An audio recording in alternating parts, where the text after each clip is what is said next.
kajiannya, dan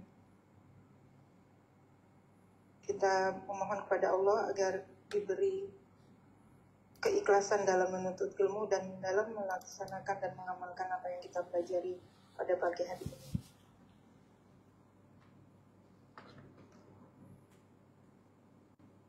Ustadz? Ya.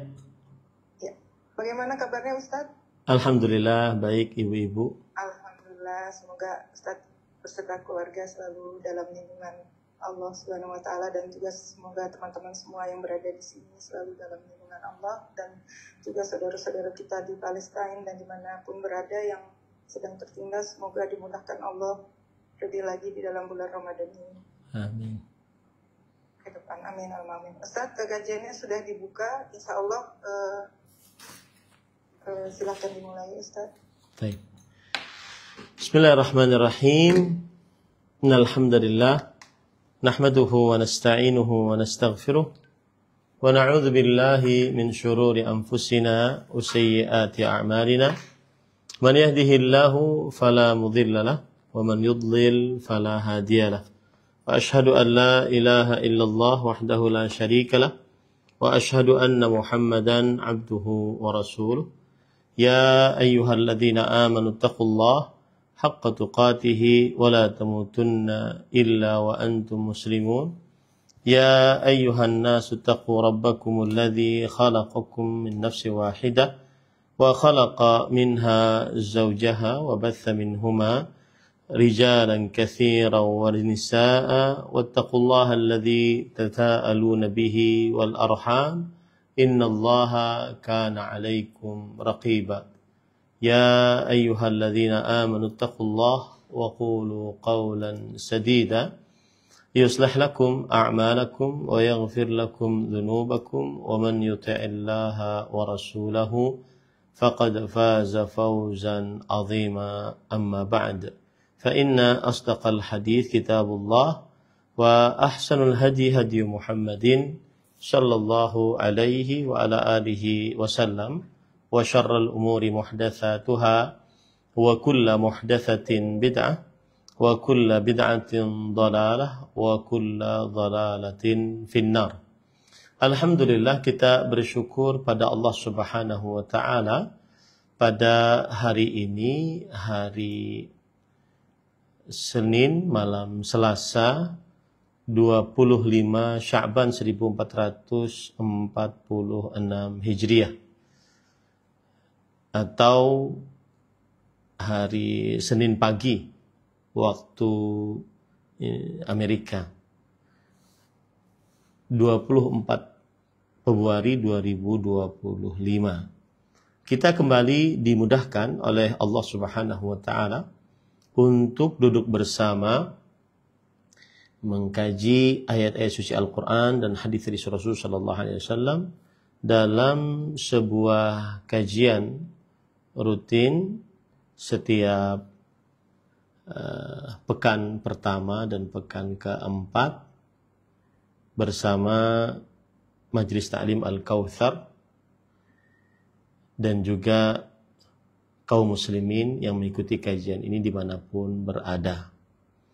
Salawat dan salam semoga selalu Allah berikan kepada Nabi kita Muhammad sallallahu alaihi wa ala alihi wasallam, pada keluarga beliau, para sahabat, serta orang-orang yang mengikuti beliau sampai hari kiamat kelak. Dengan nama-nama Allah yang husna dan sifat-sifatnya yang ulia, kita berdoa, Allahumma inna nas'aluka ilman nafi'an wa rizqan tayyiban wa amalan mutaqabbala. Allahumma amin. Ahibati fillah, afanillah wa iyyakum. Bapak Ibu, saudara-saudari yang saya cintai karena Allah, semoga Allah Subhanahu wa taala selalu memberikan afiat kepada kita di dunia dan di akhirat. Pada kesempatan kali ini, yang sejatinya kita setiap Senin malam pekan pertama dan pekan keempat kita membahas tentang rukun Islam. Dan karena sebentar lagi, kira-kira sekitar 4 hari lagi, kita memasuki bulan yang penuh dengan berkah, bulan Ramadan 1446 Hijriah, maka sudah seyogianya kita mempersiapkan diri untuk memasuki bulan Ramadan ini.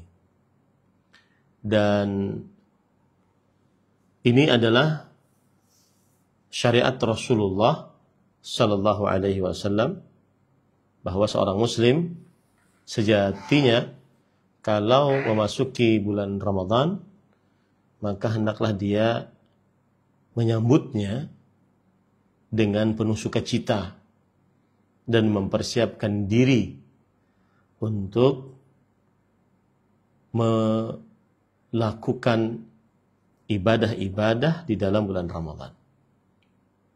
Sebagaimana Rasulullah sallallahu alaihi wasallam, beliau bersabda ketika sudah masuk bulan Ramadan, "Inna hadza asy-syahra qad hadarakum."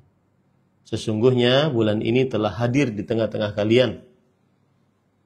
Hadis riwayat Imam Ibnu Majah. Ini dalil yang menunjukkan bahwa Rasulullah sallallahu alaihi wasallam menyambut bulan Ramadan dan bergembira dengan datangnya bulan Ramadan. Dan tidak pernah ada satu bulan di dalam bulan-bulan qamariyah yang disambut oleh Rasulullah sallallahu alaihi wasallam kecuali bulan Ramadan. Rasul sallallahu alaihi wasallam juga bersabda dalam hadis riwayat Imam An-Nasa'i, "Atakum Ramadan syahrun mubarak, faradallahu azza wa jalla alaikum siyamah." Telah datang kepada kalian Ramadan, bulan yang penuh dengan berkah. Allah azza wa jalla telah mewajibkan atas kalian berpuasa pada bulannya. Ahibati fillah, afanillahu iyyakum, Bapak Ibu, saudara-saudari yang saya cintai karena Allah, semoga Allah Subhanahu wa taala selalu memberikan afiat kepada kita di dunia dan di akhirat. Pada kesempatan kali ini kita mengangkat tema amal ibadah inti dalam bulan Ramadan. Sebelum saya menyebutkan tentang amal-amal ibadah inti dalam bulan Ramadan, maka saya ingin mengingatkan bahwa Ramadan adalah syahrul ibadati wat ta'ah. Ramadan adalah bulan ibadah dan bulan mengerjakan ketaatan kepada Allah Subhanahu wa ta'ala. Artinya apa? Artinya di dalam bulan Ramadan, jikalau seseorang memperbanyak ibadah, maka itu adalah sebuah kelaziman dan sejatinya seperti itu. Jangan sampai berpikiran bahwa kenapa kemudian bulan Ramadan lalu kita memperbanyak ibadah, sedangkan di bulan-bulan lain kita tidak. Maka jangan berpikir seperti itu, karena memang bulan Ramadan adalah bulan ibadah kepada Allah Subhanahu wa taala. Bulan bersemangat mengabdi dengan penuh ketundukan dan rasa cinta kepada Allah Subhanahu wa taala. Jadi, kalau puasanya lebih banyak daripada selain bulan Ramadan, maka itu sebuah kewajaran. Karena memang dia adalah syahrul ibadati wa ta'ah. Bulan untuk beribadah dan mengerjakan ketaatan. Kalau sholatnya lebih banyak, terutama sholat-sholat sunnah, maka itu sebuah kewajaran dan sejatinya memang seperti itu, karena memang Ramadan adalah bulan memperbanyak ketaatan kepada Allah Subhanahu wa taala. Kalau seandainya dalam bulan Ramadan membaca Al-Qur'annya lebih banyak menghatamkannya, maka itu adalah sebuah yang seharusnya dilakukan oleh seorang muslim saat bulan Ramadan. Kenapa? Karena Ramadan adalah bulan memperbanyak ibadah dan ketaatan kepada Allah. Jadi jangan diungkit, kenapa bulan Ramadan saja beribadah sedangkan bulan yang lain tidak. Jangan diungkit itu. Itu nanti kalau kita sudah masuk di dalam bulan Syawal setelah Ramadan baru diangkat permasalahan tersebut. Bahwa Ramadan beribadah di dalam bulan Ramadan juga dilakukan setelah Ramadan. Tapi sekarang memang waktunya untuk membicarakan tentang ibadah-ibadah dalam bulan Ramadan. Apa dalil bahwa Ramadan memperbanyak ibadah di dalamnya? Dalilnya salah satunya adalah hadis yang diriwayatkan oleh Imam At-Tirmidzi dan disahihkan oleh Imam Al-Albani rahimahullah. Rasulullah sallallahu alaihi wasallam bersabda, "Idza kanat awwal lailatin min Ramadan, suffidatis syayatin wa maradatul jin wa ghulqat abwabun nar falam yuftah minha bab wa futihat abwabul jannah falam yughlaq minha bab wa nada munadin ya baghiyal khairi aqbil wa ya baghiyasy syarri aqsir walillahi utaqa'u minan nar wa dzalika fi kulli lailah." Jika pada malam pertama dari bulan Ramadan dibelenggu dengan rantai para syaitan dan pemimpin jin, ditutup pintu-pintu neraka, maka tidak terbuka darinya satu pintu pun, dan dibuka pintu-pintu surga, tidak tertutup darinya satu pintu pun. Lalu ada suara yang berseru, "Wahai pencari kebaikan, sambutlah bulan Ramadan. Wahai pencari keburukan, cukupkan di dalam bulan Ramadan." Nah, ini dalil yang menunjukkan bahwa bulan Ramadan adalah bulan memperbanyak ibadah kepada Allah Subhanahu wa taala. Kenapa demikian? Karena salah satu makna dari diikat para syaitan dan jin dengan rantai adalah yadullu ala qillatil 'asin, menunjukkan kepada sedikitnya orang yang bermaksiat dalam bulan Ramadan. Nah, ini menunjukkan bahwa seseorang di dalam bulan Ramadan memperbanyak ketaatan. Karena kalau seandainya dalam bulan Ramadan masih saja dia mengerjakan kemaksiatan, maka ini sebuah kekeliruan dan kekurangan dari diri orang tersebut. Kenapa? Karena bukan waktunya Ramadan untuk seseorang akhirnya bermaksiat di dalam bulan Ramadan. Kalau bahasa kita itu ketinggalan zaman. Orang Ramadan, orang semangat-semangat nanti masih dalam keadaan bermaksiat. Gitu. Kemudian ahibati fillah, afanillahu iyyakum, kaum muslimin yang saya cintai karena Allah, semoga Allah Subhanahu wa taala selalu memberikan afiat kepada kita di dunia dan di akhirat. Pada kesempatan kali ini kita juga mengambil dalil dari Al-Quran dan hadis dari Rasul Sallallahu Alaihi Wasallam bahwa Ramadan adalah bulan memperbanyak ibadah kepada Allah Subhanahu Wa Taala. Di antaranya tadi selanjutannya bahwa di dalam bulan Ramadan ditutup pintu neraka. Salah satu maknanya adalah yadullu ala kathratil ghufran wat tajawuzi 'anidz dzunub. Menunjukkan kepada banyaknya ampunan di dalam bulan Ramadan dan pemaafan atas dosa-dosa dan kesalahan-kesalahan. Dan ini menunjukkan bahwa bulan Ramadan adalah bulan untuk memperbanyak amal ibadah di dalamnya. Kemudian yang ketiga, di dalam hadis tadi juga disebutkan bahwa dibuka pintu surga. Tidak ada yang tertutup walau satu pintu pun. Salah satu maknanya adalah yadullu ala kathrati thawabis siyami wal qiyam. Wa anna al-amala yuaddi ilal jannah. Bahwa ini menunjukkan akan banyaknya pahala yang disediakan oleh Allah di dalam bulan Ramadan, dari pahala puasa dan pahala beribadah di malam hari di dalam bulan Ramadan. Lihat. Dan beramal ibadah di dalamnya menghantarkan seseorang ke dalam surganya Allah Subhanahu wa taala dengan karunia-Nya. Begitu ya, dengan karunia-Nya.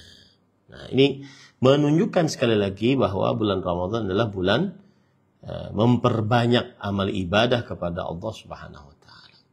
Kemudian dari hadis tadi juga didapatkan sebuah dalil bahwa bulan Ramadan adalah bulan memperbanyak amal ibadah, yaitu Rasul sallallahu alaihi wa ala alihi wasallam bersabda, "Ya baghiyal khair aqbil wa ya baghiyasy syarri aqsir." Ada suara yang berseru, "Wahai pencari kebaikan, sambutlah bulan Ramadan. Yang ingin dapat pahala banyak, ayo sambut bulan Ramadan untuk seseorang beramal ibadah yang diperbanyak di dalam bulan Ramadan, ya, yang diperbanyak di dalam bulan Ramadan." Ini ahibati fillah, wa ya baghi syarri aqsir. Wahai pencari keburukan, cukupkan maksiatmu. Kenapa? Karena sekarang kita di dalam bulan Ramadan, bulan banyak pahala, maka ayo beramal ibadah, cukupkan di dalam bulan Ramadan. Nah, ini dalil yang menunjukkan bahwa bulan Ramadan adalah bulan memperbanyak ibadah. Ya, bulan memperbanyak ibadah. Nah, ahibati fillah, afanillah wa iyyakum. Dalil yang lain diantaranya adalah Rasulullah sallallahu alaihi wasallam diceritakan oleh Abdullah bin Abbas radhiyallahu anhuma. Kana Rasulullah sallallahu alaihi wasallam ajwadun nas. Adalah Rasulullah sallallahu alaihi wasallam manusia yang paling dermawan. Manusia yang paling dermawan. Bil khair. Ajwadun nas bil khair. Manusia yang paling dermawan untuk mengerjakan kebaikan. Apa maksudnya? Ajwadun nas bil khair minar rihil mursalah. Dari angin yang berhembus. Dari angin yang berhembus.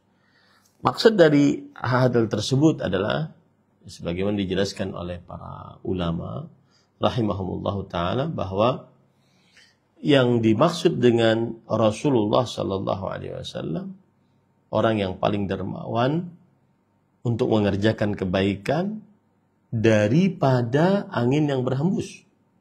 Maksudnya adalah bahwa Rasulullah SAW akram wa akthar ata'an wa fi'lan lil khair wa asra' naf'an lil khalq min ar-rihi tayyibah allati yursilaha Allah bil ghaithi war rahmah. Yang artinya adalah Rasulullah sallallahu alaihi wasallam orang yang paling dermawan dan paling banyak pemberiannya dan paling banyak ketaatannya dan paling semangat untuk mengerjakan manfaat untuk orang lain lebih daripada angin yang membawa hujan. Subhanallah.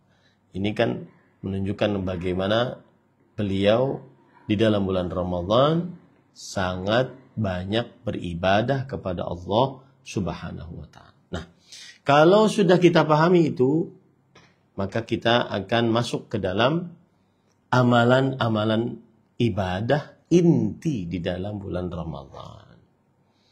Yang pertama yaitu seseorang selalu menjaga sholat 5 waktu. Oh Ustaz, kenapa bukan puasa Ramadan? Iya, karena puasa Ramadan seseorang tidak akan manfaat tanpa dia sholat 5 waktu. Allah Subhanahu wa taala berfirman, "Hafidhu 'alas salawatil wusta wa qu 'alas salawati was salatil wusta wa qumul lillahi qanitin." Selalu jagalah salat dan salat pertengahan. Dan berdirilah untuk Allah Subhanahu wa taala dengan penuh ketaatan. Ini hadis menunjukkan bahwa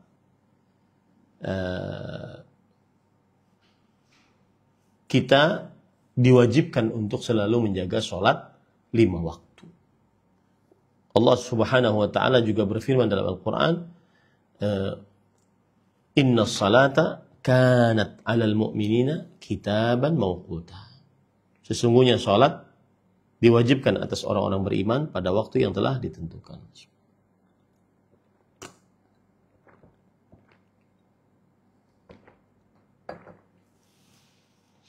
Tidak bermanfaat sholat seseorang apabila dia tidak bermanfaat puasa seseorang apabila dia tidak sholat, ya.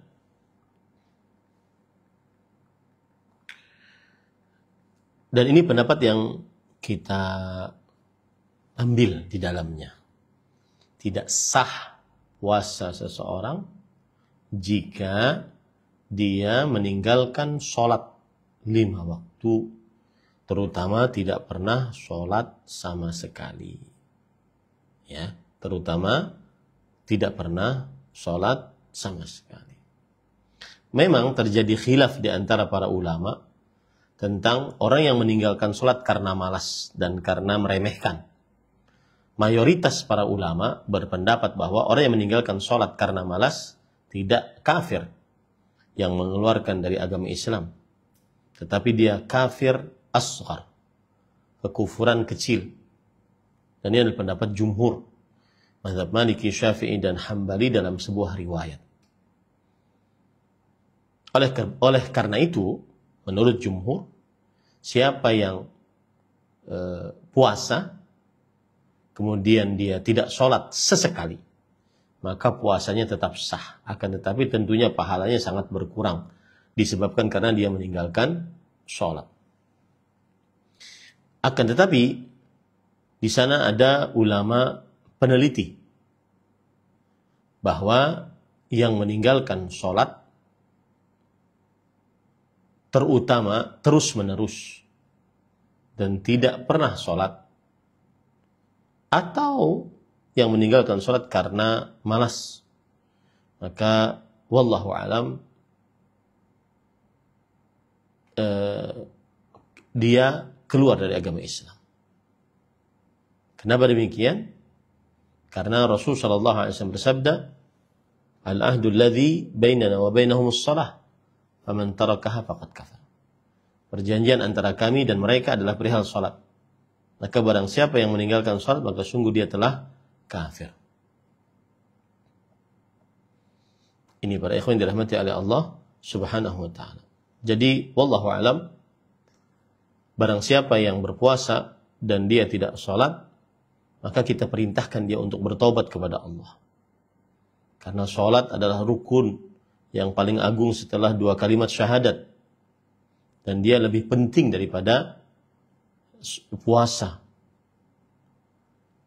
Dan barang siapa yang selalu menjaga puasa tetapi tidak selalu menjaga sholat, maka sungguh dia telah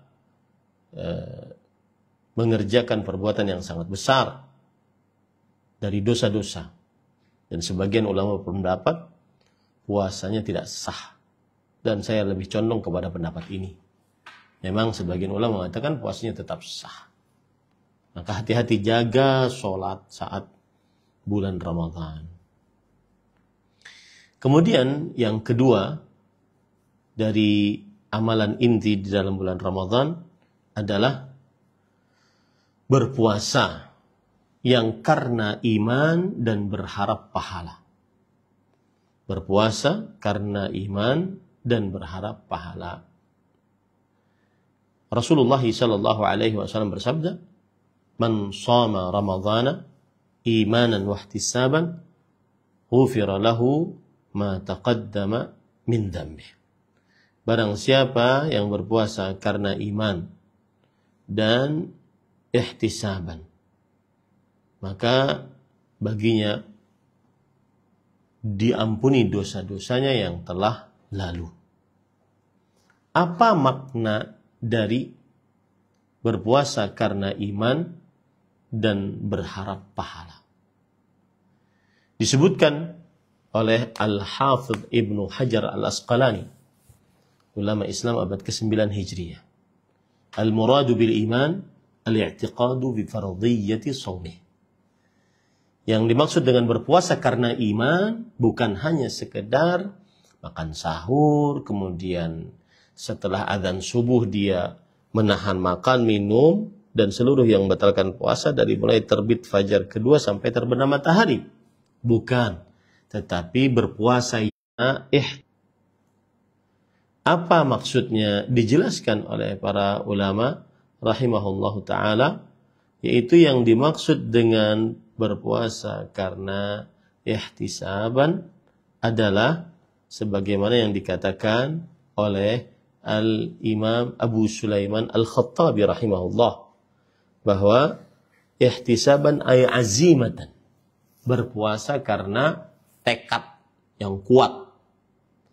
Wa huwa an yasumahu ala ma'na ar-raghbah fi thawabihi tibata nafsihi bidzalik ghaira mustathqilin li siyamih wala mustatilin bi ayyamih. Berpuasa dengan penuh semangat, ingin mendapatkan pahala. Berpuasa dengan kesenangan diri, tanpa merasa berat saat berpuasa, dan tidak merasa panjang saat berpuasa.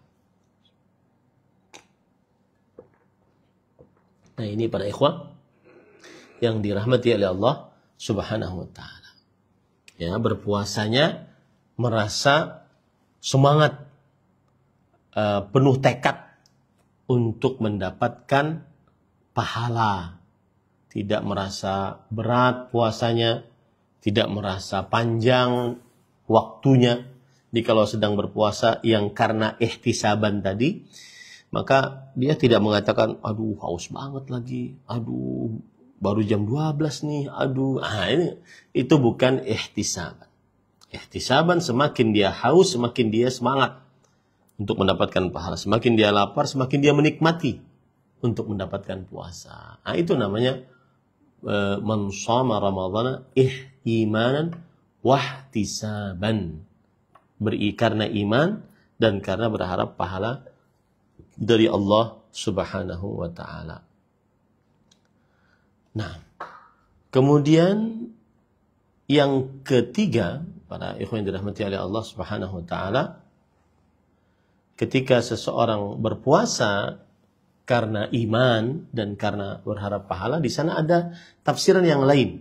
Di antaranya Imam An-Nawawi, beliau mengatakan, imanan tasdiqan bi annahu haqq muqtasidun bi fadilatah. Berpuasa karena iman mempercayai bahwa ini syariat benar dari Allah. Sedangkan ihtisaban annahu yuridu Allah Ta'ala la yaqsudu ru'yatan nas wala ghaira dhalik mimma yukhaliful ikhlas. Ihtisaban adalah dia berpuasa ikhlas karena Allah, tidak ingin dilihat oleh manusia. Dan memang puasa itu ibadah paling ikhlas, Kak. Ya, ibadah paling ikhlas itu puasa. Itu dijelaskan oleh para ulama rahimahumullahu ta'ala. Di antaranya oleh Imam Ibnul Jauzi, kemudian oleh Imam Al-Qurtubi rahimahullahu ta'ala. Coba misalkan ya, saya bacakan perkataan mereka. Beliau mengatakan, Ibnul Jauzi, jami'ul ibadah tadhharu bi fi'liha wa qalla an yaslama ma yadhharu min syawb bi khilafis shaum. Seluruh amal ibadah nampak dengan mengerjakannya. Salat nampak ada orang melihatnya.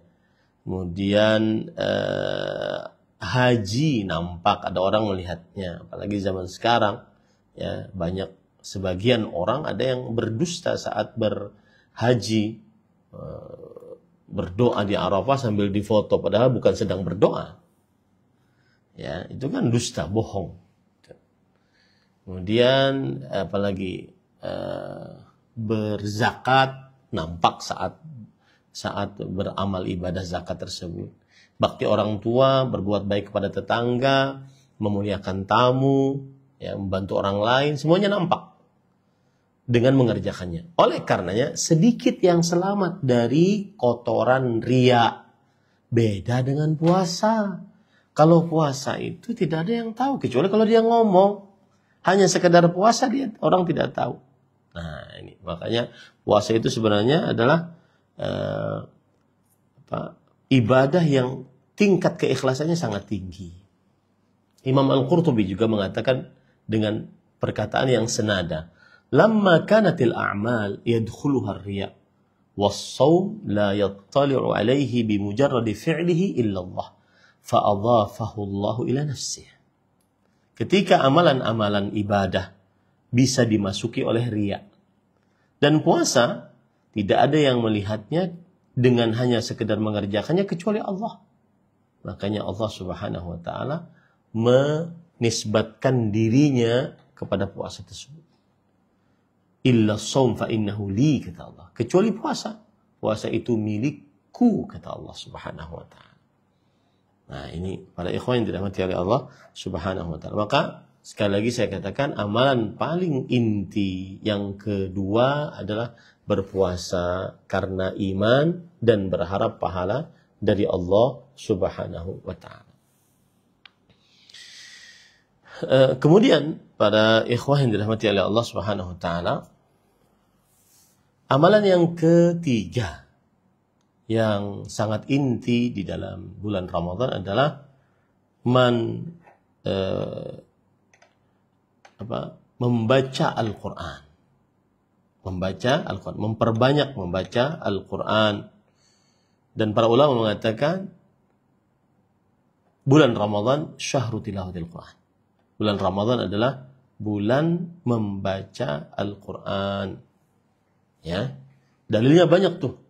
Di antaranya surah Al-Baqarah ayat 185. Syahrul Ramadan alladzi unzila fihi Al-Quran. Bulan Ramadan yang diturunkan di dalamnya Al-Quran. Allah berfirman, "Inna anzalnahu fi lailatul qadar." Sesungguhnya kami turunkan Al-Quran pada Lailatul Qadar. Dan tidak diragukan Lailatul Qadar hanya ada di bulan Ramadan, di 10 hari terakhir bulan Ramadan. Kemudian dalam surah Ad-Dukhan, Allah berfirman, "Inna anzalnahu fi lailatin mubarakah." Sesungguhnya kami turunkan Al-Quran pada malam yang penuh dengan berkah, yaitu bulan Ramadan. Nah, ini menunjukkan bahwa bulan Ramadan syahrul tilawatil Quran. Imam Az-Zuhri rahimahullah, Muhammad bin Muslim bin Ubaidillah bin Syihab Az-Zuhri, beliau berkata, "Idza dakhala Ramadan fahuwa syahrul tilawatil Quran wa it'am ta'am." Jika telah masuk bulan Ramadan, maka dia adalah bulan untuk membaca Al-Quran dan bulan untuk memberi makan. Dan Al-Quran dan puasa itu adalah teman segandengan, teman dekat gitu ya, amalan yang bergandengan. Dalam hadis yang diriwayatkan oleh Imam Tirmidzi, Rasulullah SAW bersabda, "As-siyamu wal Qur'anu yashfa'ani yaumal qiyamah." Puasa dan bacaan Al-Quran, kedua-duanya akan memberi syafaat bagi pelakunya pada hari kiamat. Ya, ini menunjukkan bahwa amalan inti dalam bulan Ramadan adalah memperbanyak bacaan Al-Quran. Ya. Dan Abdullah bin Abbas radhiyallahu anhu berkata, "Wa kana Jibril yalqahu fi kulli lailah min Ramadan, yudarisuhu Al-Quran." Adalah Jibril alaihissalam menemui Nabi Muhammad SAW di setiap malam bulan Ramadan. Beliau bermudarasah Al-Quran. Berkata Al-Hafidh Ibn Rajab Al-Hambali pada hadis ini, "Hadzal hadits yadullu ala istihbabi dirasatil Qur'an fi Ramadan wal ijtima' ala dzalik wa ardhil Qur'an ala man huwa ahfadhu lah." Hadis ini menunjukkan dianjurkannya mempelajari Al-Quran dalam bulan Ramadan dan berkumpul ya untuk mempelajari Al-Quran dalam bulan Ramadan dan membacakan Al-Quran di dalam bulan Ramadan disetorkan kepada yang lebih hafal darinya. Nah itu dia ya. Makanya kalau di masjid-masjid kadang-kadang kita lihat kan orang-orang berkumpul dalam bulan Ramadan. Ini tidak mengapa sebenarnya asalkan caranya benar. Yaitu dia ada yang membaca, kemudian yang lain mendengarkan. Apabila salah dibaca, maka dibenarkan, dikoreksi. Kemudian setelah dibacakan, alangkah indahnya lagi kalau ada yang menyebutkan tafsirannya ataupun maknanya minimal. Ya, itu namanya mudarasatul Quran. Lalu nanti sampingnya lagi baca ayat selanjutnya, kemudian yang lain pada menyimak. Ini yang disebut oleh Rasulullah SAW dalam Al-Quran, dalam hadis sahih, "Majtama'a qaumun fi baitin min buyutillah yatluna kitaballah wa yatadarasuna bainahum illa haffathumul malaikah wa ghashiyatuhumur rahmah wa nazalat alaihimmus sakinah wa dzakarahumullahu fi man 'indah." Tidaklah suatu kaum berkumpul di rumah-rumah Allah Subhanahu wa taala. Mereka membaca kitabullah dan bermudarasah, mempelajari Al-Quran yang dibaca tadi, ya, melainkan Allah akan menurunkan ketenangan pada mereka dan meliputi mereka dengan rahmat dan para malaikat akan mengerumuni mereka. Allah Subhanahu wa taala akan menyebutkan nama-nama mereka di hadapan malaikat-malaikat yang lebih mulia. Nah ini para ikhwan dirahmati oleh Allah. Kemudian beliau juga mengatakan, wa fihi dalilun ala istihbabil iktsar min tilawatil Quran fi syahr Ramadan. Lihat. Dan di dalam hadis ini yang saya sebutkan tadi, bahwa Jibril alaihissalam datang setiap malam di dalam bulan Ramadan menemui Rasulullah SAW bermudarasah Al-Quran. Di dalamnya terdapat anjuran memperbanyak dari membaca Al-Quran dalam bulan Ramadan. Memperbanyak ya. Jadi benar-benar diperbanyak bacaannya dalam bulan Ramadan. Ya. Baik itu paham atau tidak paham. Artinya, baik itu membaca tafsirannya atau tidak membaca. Yang jelas paling utama adalah memperbanyak tilawah Al-Quran. Kemudian beliau juga mengatakan, wa yadullu ala istihbabil iktsar min at-tilawah fi Ramadan lailan fa inna al-lail tanqati'u fihi asy-syawaghil wa yajtami'u fihi al-ham wa yatawata'u fihi al-qalb wal lisan 'ala at-tadabbur. Dan hadis ini juga menunjukkan bahwa dianjurkan memperbanyak tilawahnya di dalam bulan Ramadan di malam hari. Nah, itu dia. Karena malam terputus kegiatan-kegiatan dunia. Kemudian terkumpul semua keletihan pada malam itu. Kemudian terkumpul antara qalbu dan lisan semacam tadabbur, pemikiran terhadap apa yang dibaca. Nah, ini patut diperhatikan. Jadi amalan ketiga di dalam bulan Ramadan setelah selalu menjaga sholat, selalu berpuasa pada bulan Ramadan karena iman dan berharap pahala. Kemudian yang ketiga memperbanyak tilawah Al-Quran. Ini adalah juga kebiasaan para salafus saleh. Disebutkan di dalam kitab At-Tibyan fi Adabi Hamalatil Quran yang ditulis oleh Imam An-Nawawi rahimahullah, bahwa sebagian para salafus saleh yakhtimul Quran kulla usbu'in. Sebagian para salafus saleh menghatamkan Al-Quran di setiap per 7 hari. Ka'abdillah bin Mas'ud, seperti sahabat Nabi Abdullah bin Mas'ud, wa Zaid bin Thabit, dan sahabat Nabi Zaid bin Thabit, wa Ubay bin Ka'ab, dan sahabat Nabi Ubay bin Ka'ab, wa Abdurrahman ibn Yazid, dan sahabat Nabi Abdurrahman bin Yazid wa Alqamah dan Ibrahim radhiyallahu anhu. Semuanya mereka adalah orang-orang yang menghatamkan Al-Quran per 7 hari. Ya. Kemudian disebutkan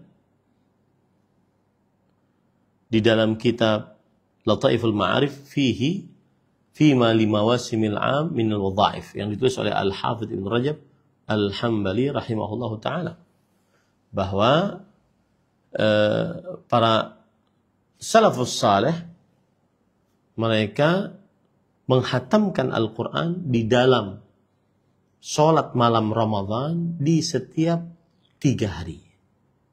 Dan ada yang mengatakan di setiap 7 hari. Di antaranya Qatadah bin Da'amah Sadusi rahimahullah.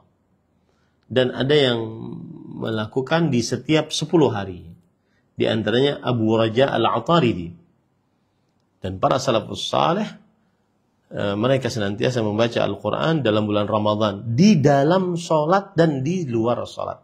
Dan ingat, bacaan Al-Quran di dalam sholat lebih afdol daripada bacaan Al-Quran di luar sholat. Nah, ini fikih-fikih membaca Al-Quran, ya. Hati-hati. Kemudian Al-Aswad Ibn Yazid, beliau yaqra'u fi kulli lailataini min Ramadan. Beliau menghatamkan Al-Quran di setiap 2 malam dari bulan Ramadan. Berarti 1 malam 15 juz, 1 malam 15 juz. Dan itu bisa dilakukan insyaallah ta'ala. Asalkan dia lancar. Karena orang lancar baca Quran itu 1 jam setengah, 1 juz setengah jam. 1 juz setengah jam. Berarti kalau seandainya dia baca 7 jam, maka dia dapatkan 14. Kalau dia baca 7 jam setengah, dia 7 jam 15 menit, dia dapat 15.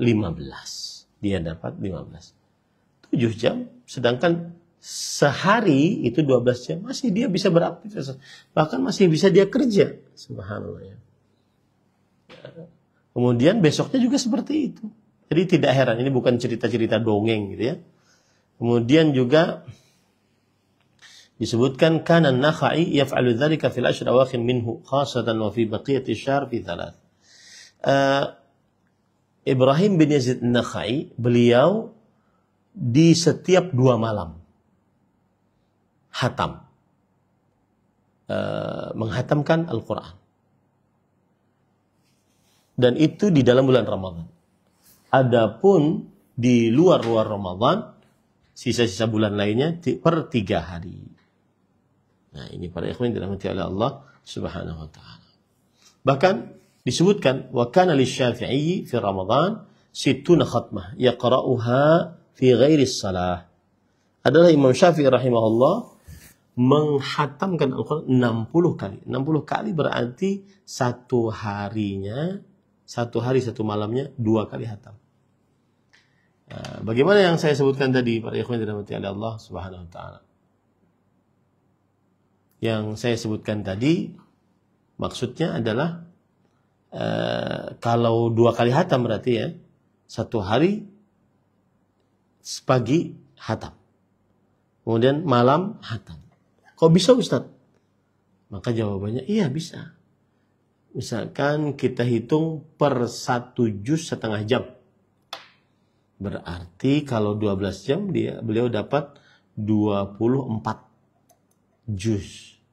Dan Imam Syafi'i rahimahullah seorang yang lancar baca Qur'annya, ya seperti kita, maka mungkin selama 12 jam beliau bisa mendapatkan bukan hanya 24 juz, tetapi juga menambah lagi menjadi 30 juz. Maka tidak heran kalau seandainya beliau 60 kali hatam di dalam bulan Ramadan.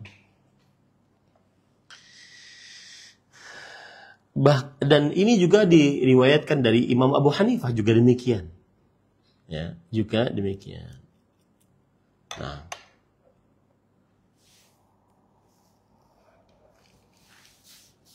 kemudian Imam Malik rahimahullah, jika masuk bulan Ramadan, maka beliau yafirru min qiraatil hadis. Beliau menjauhkan diri dari membaca hadis-hadis Rasulullah SAW. Wa mujalasati ahli ilm wa aqbala ala tilawatil Quran minal mushaf. Dan Dan beliau tidak duduk-duduk dengan orang-orang, tetapi mulai fokus dengan membaca Al-Quran dari mushaf, dari buku. Ya. Ini pada ikhwah. Itu Imam Malik rahimahullah. Kemudian Abdul Razak bin Hammam As-San'ani. Kana Sufyan Al-Thawri idha dakhala Ramadan taraka jami'al ibadah wa aqbala ala qiraatil Quran. Adalah Sufyan bin Sa'id bin Masruq Al-Thawri rahimahullahu ta'ala. Beliau kalau sudah masuk bulan Ramadan, beliau meninggalkan seluruh ibadah-ibadah sunnah. Ya. Kemudian beliau aqbala ala tilawatil Quran. Beliau senantiasa fokus dengan membaca Al-Quran. Sufyan bin Sa'id bin Masruq Ats-Tsauri adalah seorang yang wafat pada tahun 161 Hijriyah. Dan beliau termasuk ulama Islam di abad kedua Hijriah yang sangat masyhur. Bahkan diberikan gelar Amirul Mukminin fil Hadis. Ya, imamnya para ulama dalam ilmu hadis. Ya.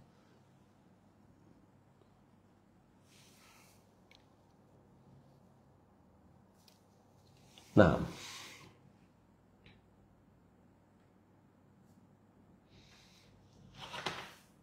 kalau dirunut beliau ini berarti tabi'ul atba' gitu ya. Tabi'ul atba'.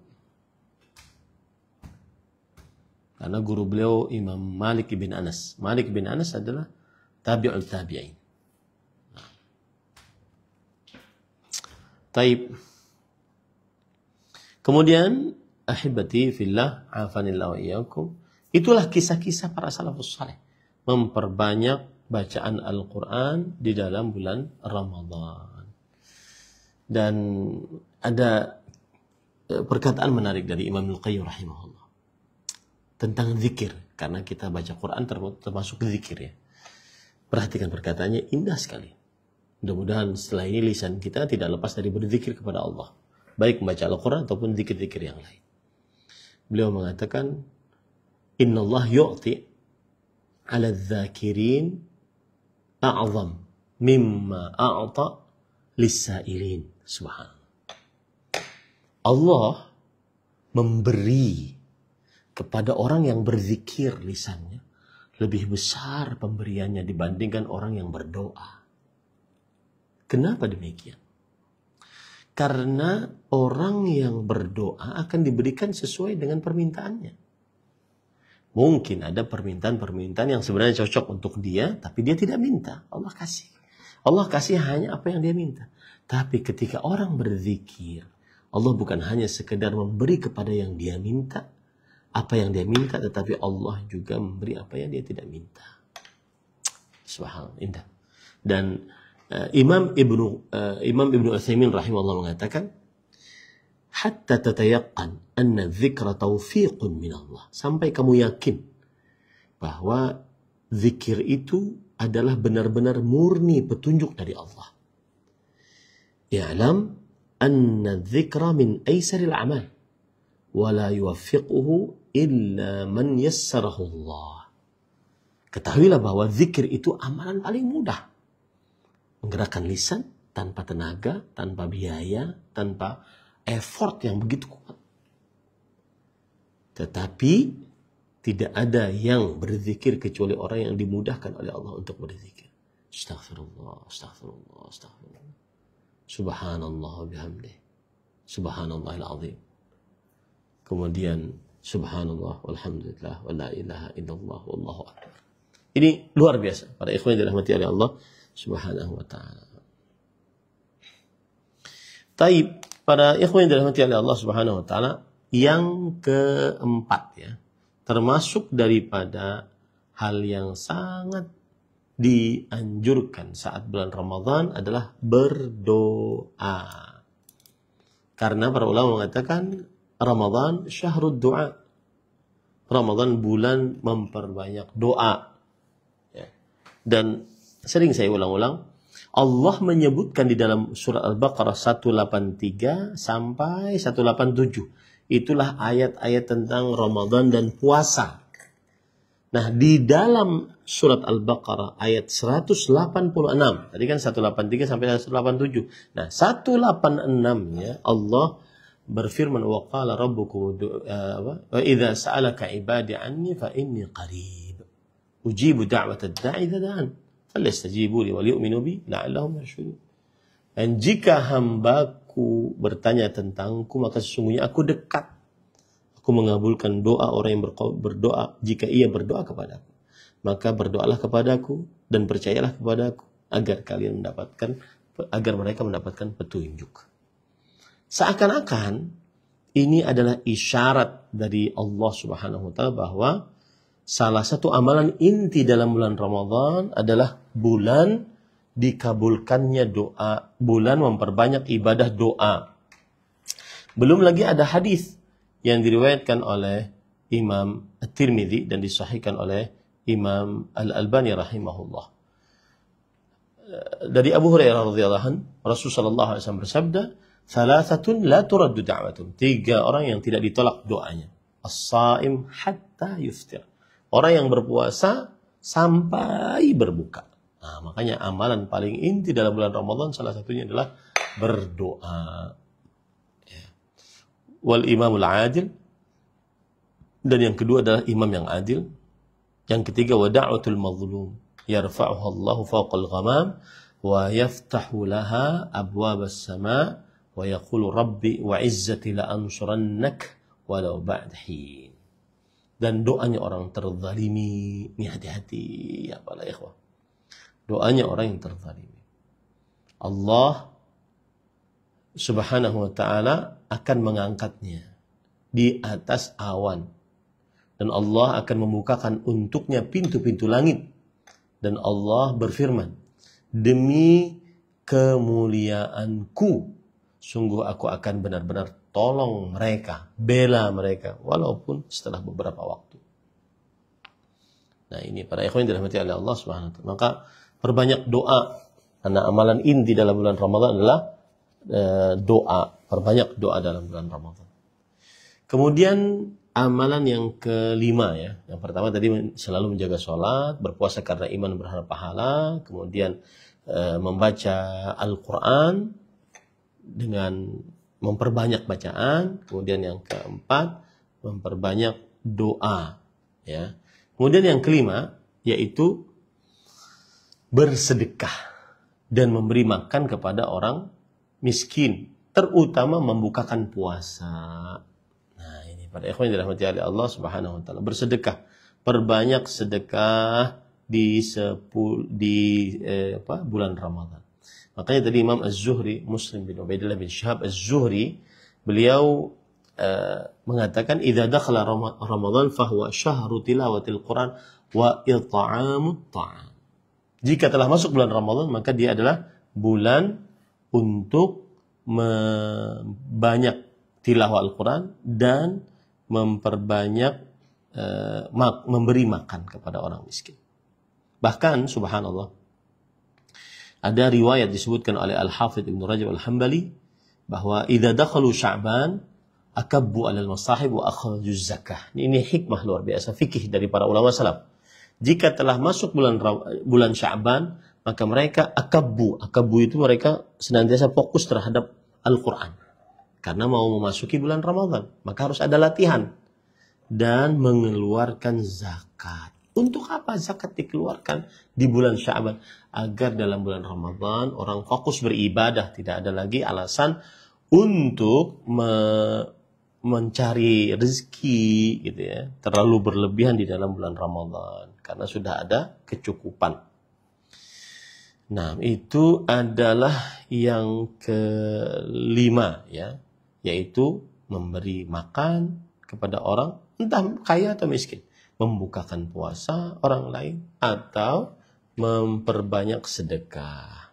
Nah, kemudian termasuk amal ibadah yang keenam yang sangat dianjurkan dalam bulan Ramadan adalah salat tarawih karena iman dan berharap pahala.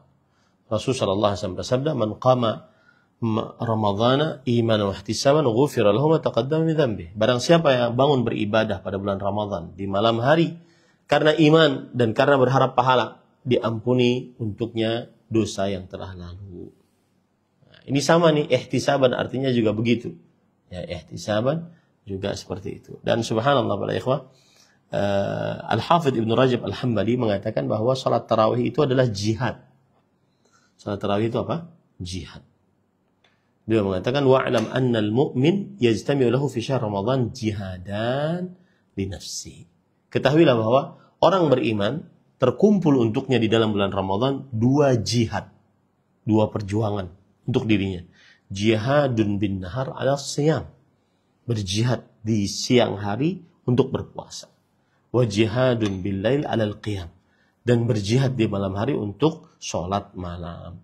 Faman jama'a baina hadainil jihadain wa waffa bihuquqihima wa sabar 'alaihima wuffiya ajru bighairi hisab. Maka siapa yang mengumpulkan 2 jenis jihad ini dan benar-benar mengerjakannya secara maksimal, puasa bulan Ramadan, qiyamul lail, salat tarawih bulan Ramadan, dan dia bersabar di atasnya, maka dia akan diberikan pahala yang sempurna tanpa hisab. Ya, ini tanpa hisab. Ini pada ikhwan yang dirahmati oleh Allah Subhanahu wa taala. Dan kemudian termasuk daripada bersungguh-sungguh beribadah untuk salat tarawih adalah beribadah bersama imam sampai selesai. Nah, beribadah bersama imam sampai selesai. Amalan inti dalam bulan Ramadan yang lain, yang ke-7 kalau tidak salah ya, yaitu yang ke-7 atau ke-6? 7, Ustaz. Taib. Yang ke-7 adalah berumroh di dalam bulan Ramadan bagi siapa yang mampu. Karena ada sebuah riwayat Ummu Sinan radhiyallahu anha, seorang perempuan yang tidak berhaji bersama Rasulullah SAW saat haji wada. Maka Rasulullah SAW bertanya kepada beliau, "Ma yamna'uki an tahujji an hajajti ma'ana?" Apa yang menahan engkau wahai Ummu Sinan, engkau berhaji bersama kami? Kenapa engkau tidak berhaji?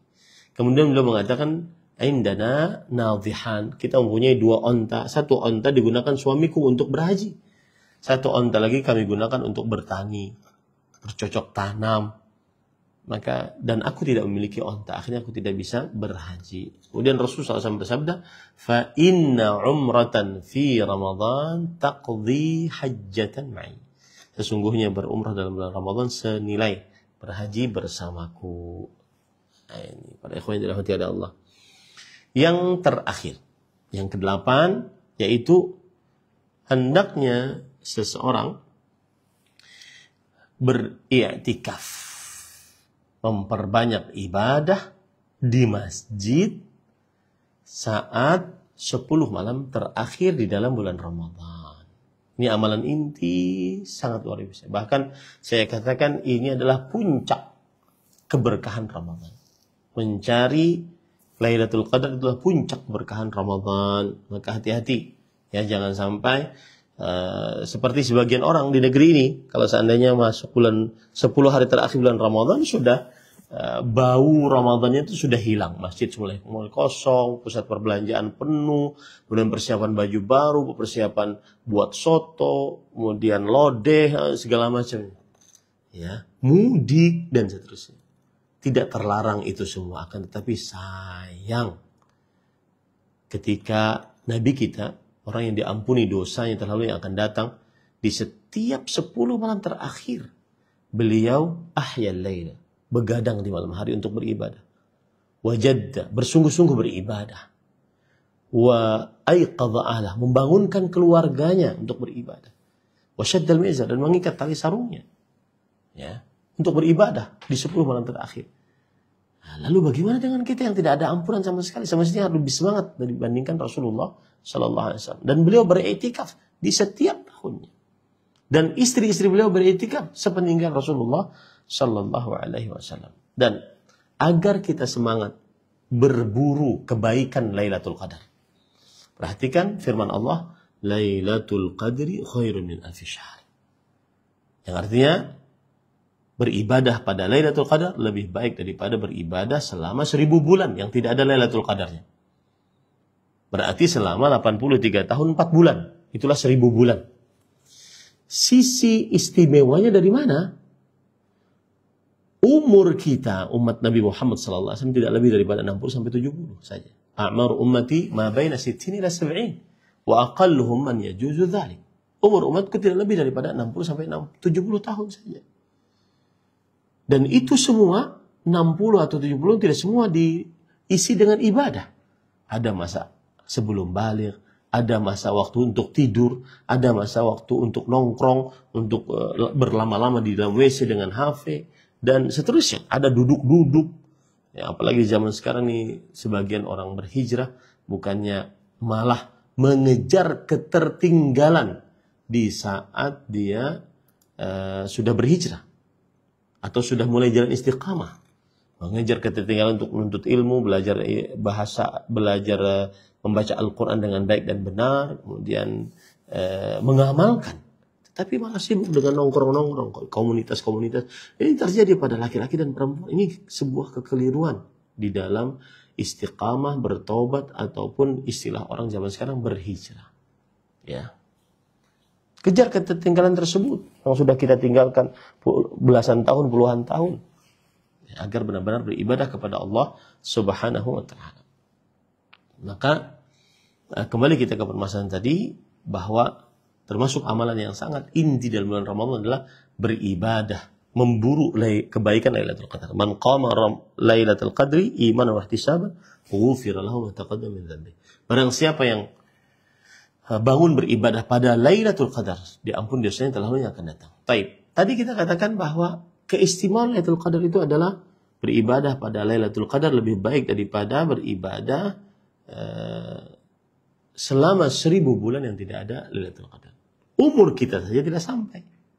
Sedangkan orang yang beribadah pada 10 hari terakhir bulan Ramadan dan mendapatkan Lailatul Qadar, maka dia akan mendapatkan pahala yang melimpah ruah. Ya, bagaimana tidak melimpah ruah? Coba perhatikan.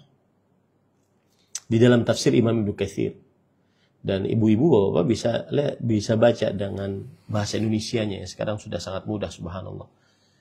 Imam Mujahid rahimahullah menafsiri Lailatul Qadar khairun min alfi syahr. Beliau mengatakan beribadah pada Lailatul Qadar lebih baik daripada beribadah pada 1000 bulan, 83 tahun 4 bulan. Maksudnya adalah kana rajulun bani Israil yahmilus silaha yujahidul adu fa fa'ala dzalika alf syahr fa anzalallahu Lailatul Qadar khairun min alfi syahr. Ada orang di zaman Bani Israel, dia mengangkat senjata dan melawan musuh. Dia lakukan itu selama 1000 tahun, 83 tahun 4 bulan. Kemudian Allah menurunkan ayat Al-Quran, Lailatul Qadar lebih baik daripada 1000 bulan. Subhanallah. Tafsiran yang kedua dari Imam Mujahid yang sama, yaitu kana rajulun Bani Israel yaqumul lail hatta yusbih wa yujahidul adwa bin nahar hatta yumsi wa fa'ala dzalika alfa syahr. Ada orang dari Bani Israel tahajud di malam hari sampai subuh, dan siang harinya dari pagi sampai malam berjihad melawan musuh-musuh Allah Subhanahu wa taala. Maka Allah menurunkan ayat Al-Quran, Lailatul Qadri khairun min alfi syahr. Beribadah pada 10 malam terakhir pada Lailatul Qadar lebih baik daripada 1000 bulan. Maksudnya daripada ibadah orang tersebut. Pagi malamnya tahajud, siangnya berjihad. Dia lakukan itu selama 1000 bulan. Subhanallah. Makanya jangan main-main Bapak Ibu Saudara-saudari. Di 10 hari terakhir bulan Ramadan. Rubah kebiasaan-kebiasaan di Indonesia ini. Ya, adat kebiasaan kan bukan wahyu dari langit yang tidak boleh dirubah gitu. Rubah saja. 10 malam terakhir, ya, tutup toko-toko. Penuhi masjid-masjid. 10 malam terakhir, tidak ada lagi mudik misalkan gitu ya. Tidak haram dia mudik, tidak. Tetapi sayang waktunya. Gitu. Kemudian yang ketiga tafsirannya, beribadah pada Lailatul Qadar lebih baik daripada beribadah selama 1000 bulan. Tafsirannya dikatakan oleh Ali ibn Urwah rahimahullah, bahwa Rasulullah SAW dzakara arba'atan min Bani Israel abadullah 80 sanah lam ya'suhu tarfat 'ain. Rasulullah SAW menyebutkan tentang 4 orang nabi dari Bani Israel, ahli ibadah selama 80 tahun, tidak pernah bermaksiat walau sekejap mata. Siapa 4 orang tersebut? Ayub, Zakaria, Hazqil, dan Yusha' bin Nun. Beribadah 10 malam terakhir bulan Ramadan. Kemudian ta'ajjaba ashabu Muhammadin sallallahu alaihi wasallam. Mendengar cerita itu para sahabat Nabi radhiyallahu anhu takjub dengan ibadah 4 orang Nabi dari Bani Israel beribadah selama 80 tahun tidak pernah bermaksiat walau sekejap mata pun. Kata Rasul sallallahu alaihi wa ala alihi wasallam, Jibril alaihissalam mendatangi kemudian beliau berkata, "Ajibat ummatuka." Umatmu takjub dengan amalan 4 orang Nabi dari Bani Israel yang beribadah kepada Allah selama 1000 yang beribadah kepada Allah Subhanahu wa taala pada Lailatul Qadar, maka lebih baik daripada beribadah selama 1000 bulan. Ini luar biasa. Hanya orang-orang yang tidak berpikir panjang atau bahasa lebih strongnya, yang tidak punya akal, yang menyia-nyiakan 10 malam terakhir bulan Ramadan. Maka isi masjid, atur waktu dari sekarang, tidak ada pembelian baju-baju baru untuk lebaran dari sekarang. Ya, kalau mau beli dari sekarang, biarkan aja itu dinamakan baju bulan Sya'ban, bukan baju lebaran. Yang penting tidak ada mengganggu untuk beribadah di 10 malam terakhir bulan Ramadan. Nah, ini. Ya. Jadi beribadah pada Lailatul Qadar lebih baik daripada ibadah 4 orang Nabi dari Bani Israel. Tidak pernah bermaksiat walau sekejap mata pun. Dan beribadah selama 80 tahun. Nah, itu yang bisa disampaikan pada kesempatan kali ini tentang amalan inti dalam bulan Ramadan. Mungkin saya tambahkan ya, biar lengkap 10 ya. Yang ke-9 bersahur. Nah, sangat dianjurkan untuk bersahur, amalan inti. Rasulullah SAW bersabda, "Tasahharu fa inna fis sahuri barakah." Bersahurlah, di dalam sahur itu terdapat berkah. Dalam riwayat yang lain, as-sahuru akluhu barakah, fala tada'uh, walau an yajra' ahadukum jur'atan min ma'. Fa innallaha malaikatahu yusholluna 'alal mutasahhirin. Makan sahur adalah berkah, maka jangan tinggalkan makan sahur walau hanya seteguk air. Walau hanya seteguk air. Sesungguhnya Allah dan para malaikat berselawat atas orang-orang yang bersahur. Selawatnya Allah maksudnya adalah Allah memuji hamba yang bersahur di hadapan para malaikat. Selawatnya para malaikat atas orang yang bersahur adalah para malaikat mendoakan keberkahan, ampunan atas orang-orang yang bersahur. Maka bersahurlah. Karena bersahur membedakan antara puasa umat Nabi Muhammad SAW dengan puasa ahlul kitab, Yahudi dan Nasrani. Rasulullah SAW bersabda, "Faslu ma baina siyamina wa siyami ahlul kitab akalatus sahar." Perbedaan antara puasa kita dengan puasa ahlul kitab, makan sahur. Yang ke-10 adalah menyegerakan berbuka. Nah, ini jangan lupa nih. Ya, kalau sudah azan maghrib maka segera berbuka. Jangan tunda-tunda. Segera berbuka. Termasuk di dalamnya adalah muadzin. Ya, kalau sudah masuk waktu maghrib dan dia muadzin, maka dia makan dulu. Terus setelah itu dia azan. Karena sudah masuk waktu maghrib. Ya, karena sudah masuk waktu maghrib. Rasulullah SAW bersabda, "La yazalun nasu bi khair ma'ajjalul fitar." Masih saja orang-orang di dalam kebaikan selama mereka menyegerakan berbuka puasa. Dan sedikit amalan tentang sahur dan kemudian buka puasa. Ni'ma sahurul mu'min at-tamr. Sebaik-baik sahurnya orang beriman adalah kurma kering. Ya, kurma kering. Seperti inilah gambarannya kira-kira kurma kering tersebut. Ya. Nah, kelihatan nggak? Kelihatan, Bu? Kelihatan, Ustaz. Taib. Kelihatan, Ustaz. Nah, ini seperti ini juga kurma kering. Nah, adapun untuk berbuka puasa, maka Rasul diceritakan oleh para sahabat Nabi, karena Rasulullah SAW yuftiru ala rutabat. Adalah Rasulullah SAW, beliau berbuka puasa dengan kurma rutab. Rutab itu yang baru matang, masih basah. Nah, seperti ini. Ya, kurma rutab. Fa illam yakun rutabat fa ala tamarat. Kalau seandainya tidak ada rutab, maka boleh dengan beberapa tamarat, yaitu kurma kering tadi. Ini namanya rutab dan disebutkan dalam Al-Qur'an ini. Ketika Maryam alaihissalam, beliau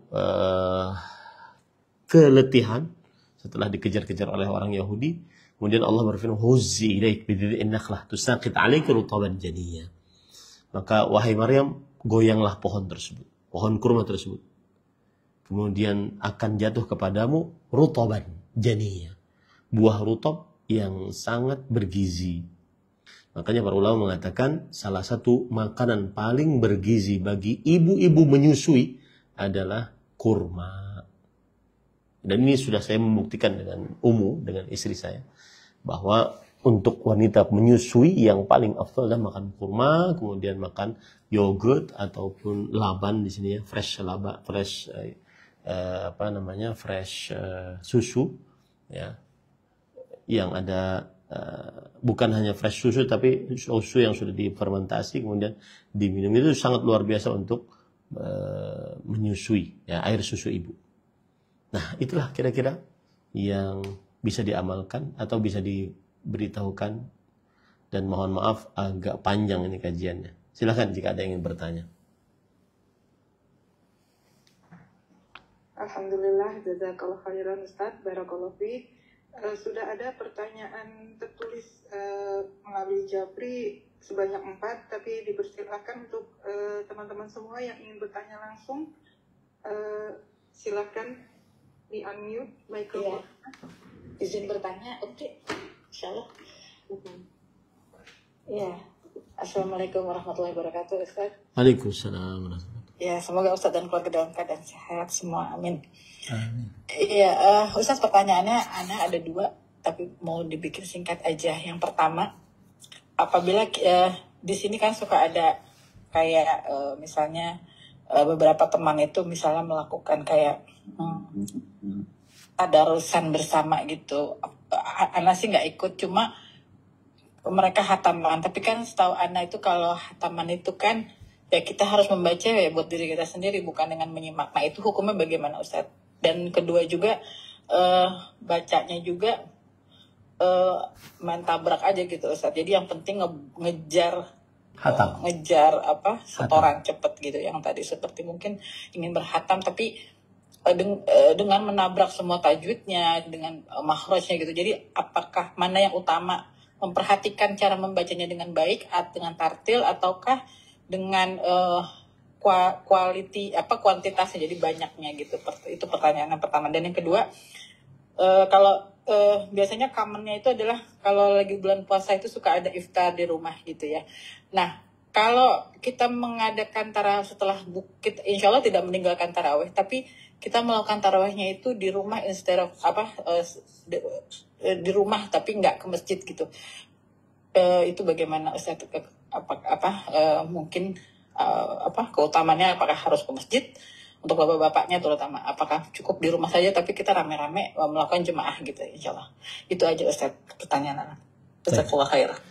Bismillah, alhamdulillah, wassalatu wassalamu ala rasulillah wa ala alihi wa ashabihi wa man wala, amma ba'd. Apa yang dimaksud dengan tadarus Al-Quran? Ya, ada jurnal bagus judulnya Tadarusul Qur'anil Karim, mafhumuhu ahamiyatu aliyatun tatbiqiyah. Tadarus Quran Al-Karim, pemahamannya dan urgensinya dan bagaimana pelaksanaannya. Nah, ini di dalam jurnal ini disebutkan beberapa dalil tentang tadarus Al-Quran, ya, dan kemudian bagaimana tatbiqnya ataupun pengamalannya. Dalilnya sudah kita ketahui tadi, tadarus Al-Quran, ya. Kemudian pengamalannya adalah dengan cara seseorang atau beberapa orang duduk bersama, kemudian membaca Al-Quran, ya, kemudian membaca Al-Quran. Nah, cara membaca Al-Quran ini bermacam-macam. Yang pertama, misalkan anggap 10 orang ya, 10 orang dia baca satu orang, kemudian yang lain mendengarkan. Apabila ada yang salah, maka yang paling paham dari bacaan Al-Quran, maka dia membenarkannya atau mengkoreksinya sehingga benar bacaannya. Kemudian setelah itu baru dibacakan tafsirannya, ditadabburi maknanya. Dan ini yang paling afdal, paling sempurna seperti itu. Ya. Kemudian ada yang kedua adalah membaca Al-Quran satu orang, kemudian yang lain mendengarkan.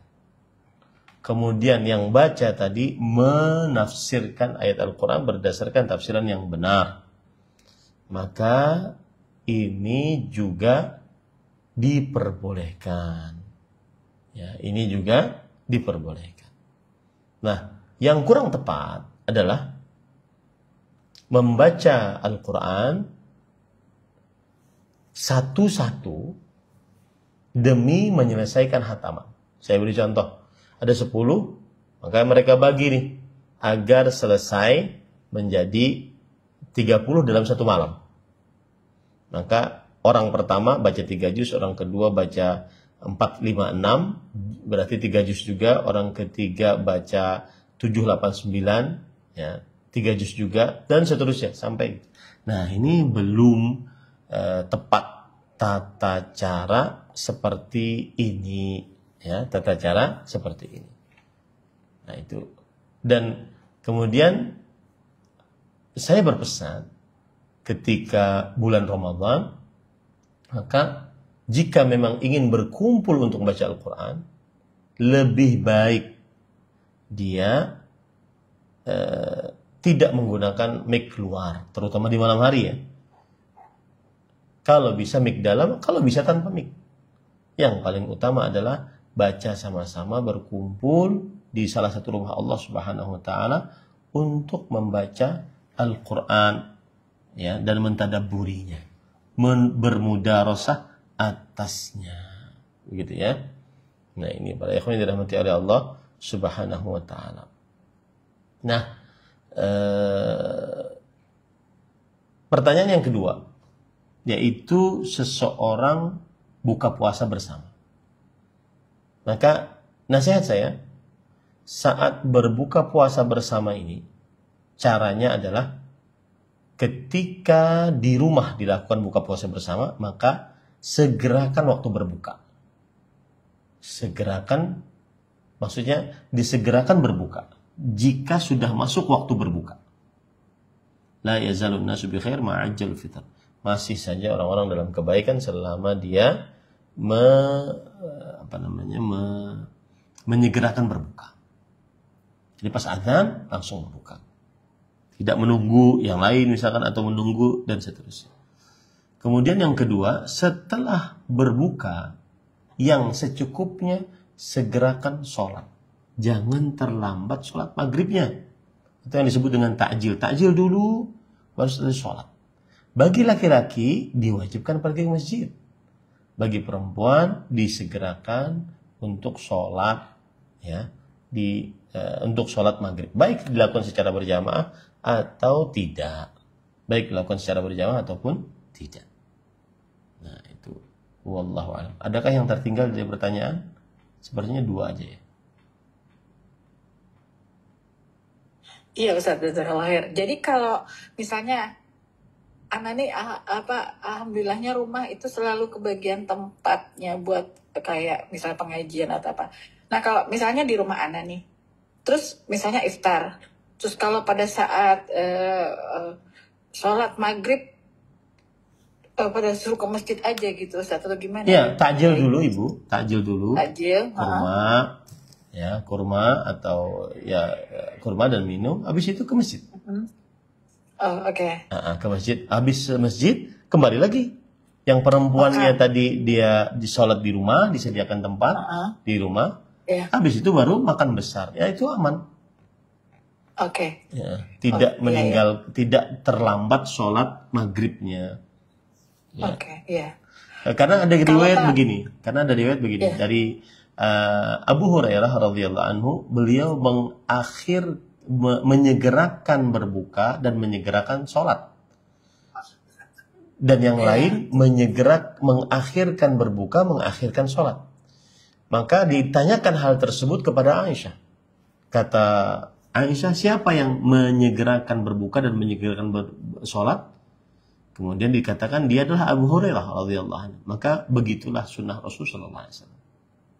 Nah, tinggal teknisnya saja tadi, takjil dulu, tidak makan besar dulu, kemudian berbuka, kemudian setelah itu laki-laki pergi ke masjid, kembali lagi setelah sholat maghrib, dan perempuannya saat laki-laki pergi ke masjid juga sholat maghrib. Dan jangan sampai tidak menjaga sholat maghrib, karena waktu sholat maghrib itu sedikit, sempit, sebentar. Maka pada saat itu segerakan untuk berbuka, segerakan untuk sholat maghrib. Wallahu a'lam. Masya Allah, jazakallah khair Ustaz, jelas sekali jawaban. Alhamdulillah, izin membaca pertanyaan di Silakan Ibu. chat. Insya Allah ini pertanyaannya ada 5, tapi bisa digabungkan. Bismillahirrahmanirrahim. Assalamualaikum warahmatullahi wabarakatuh. Waalaikumsalam. Assalamualaikum. Ustaz, izin bertanya. Ya. Mengenai membaca Al-Quran. Mohon nasihatnya Ustadz bagi seseorang yang sakit karena memiliki masalah dengan pita suara sehingga tidak bisa mengamalkan, maksudnya ini membaca Al-Quran dengan bersuara. Apakah diperbolehkan membaca Al-Qurannya itu, mungkin maksudnya mulutnya tetap, tapi nggak mengeluarkan suara, tapi mulutnya masih bisa ada gerakannya Ustadz, dan bagaimana hukumnya itu, dan apakah boleh membaca Al-Quran di dalam hati karena sakit? Nah, berkaitan dengan Al-Quran itu juga, Ustadz, apa hukumnya membaca Al-Quran secara tadarus, tapi tidak berurutan juznya? Bismillah, walhamdulillah, wassalatu wassalamu ala rasulillah, wa ala alihi wa ashabihi wa man walah, amma ba'd. Masya Allah ya. Subhanallah, macam-macam Allah Subhanahu wa taala menguji seseorang ya. Dan saya berdoa kepada Allah dengan nama-nama Allah yang husna, sifat-sifat yang mulia. Mudah-mudahan yang sedang diuji dengan sakit seperti ini atau diuji dengan berbagai macam ujian diberikan kesabaran dan pahala yang berlebih dari Allah Subhanahu wa taala. Yang jelas kaedahnya adalah, kalau dalam kaedah Islam itu ada usul fikihnya, yaitu al-amru idza dhaqa ittasa'. Sebuah perkara jika dia sulit maka terdapat kelapangan di dalam syariat Islam.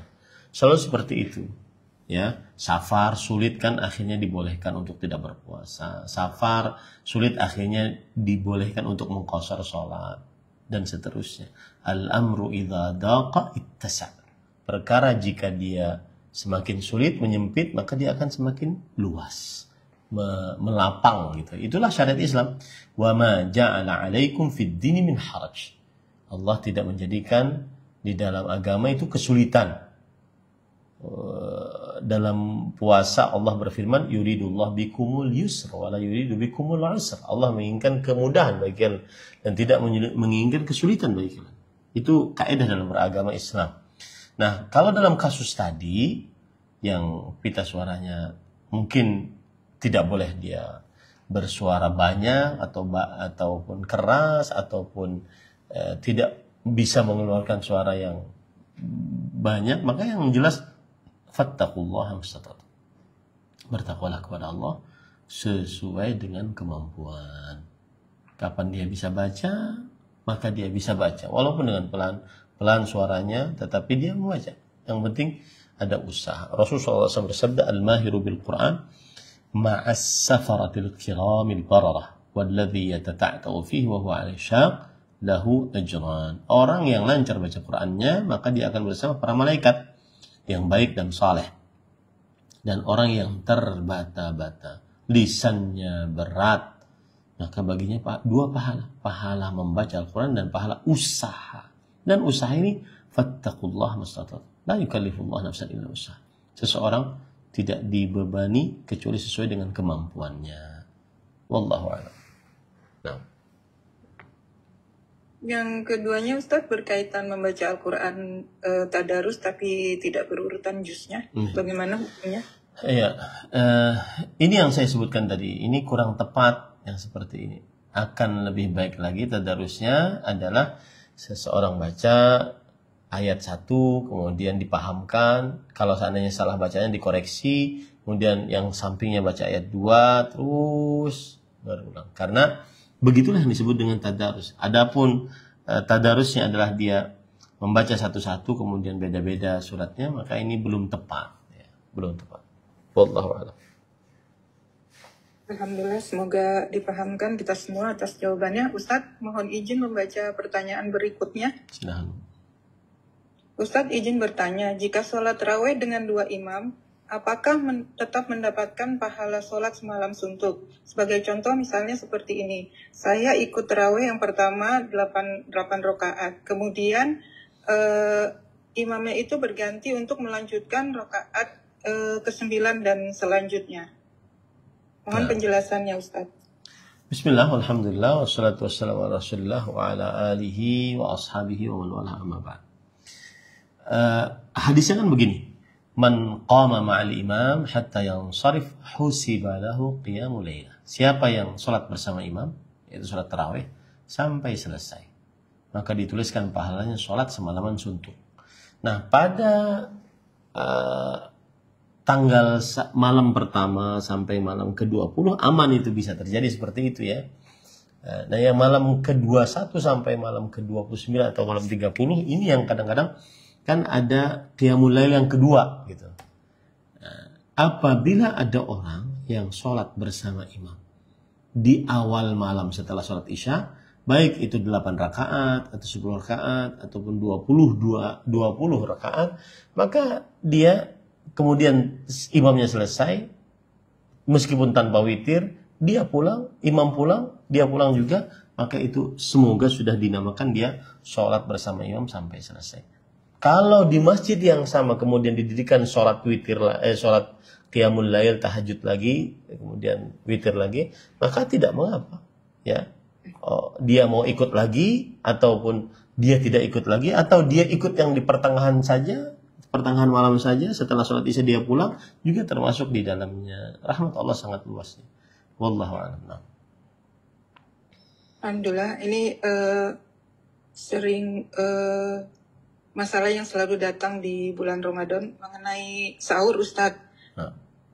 Izin bertanya Ustadz, apakah bila telat sahurnya ketika Ana lagi prakteknya, Ana lagi makan, kemudian minum dan makanannya masih di mulut, 1 menit kemudian azan sudah berkumandang, apakah harus dibuang makanannya? Apakah dilanjut Ustadz? Hukum puasanya bagaimana? Nah, bismillah, alhamdulillah, wassalatu wassalamu ala rasulillah wa ala alihi wa ashabihi wa man wala, amma ba'd. Ada beberapa keadaan. Keadaan yang pertama, apabila seseorang makan, kemudian dia tidak tahu kalau sudah azan subuh,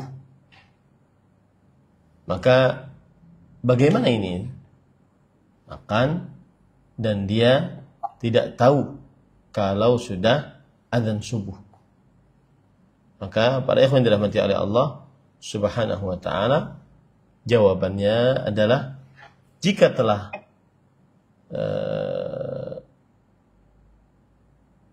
tahu ternyata engkau makan sahur setelah adzan subuh, maka pada saat itu batal puasanya.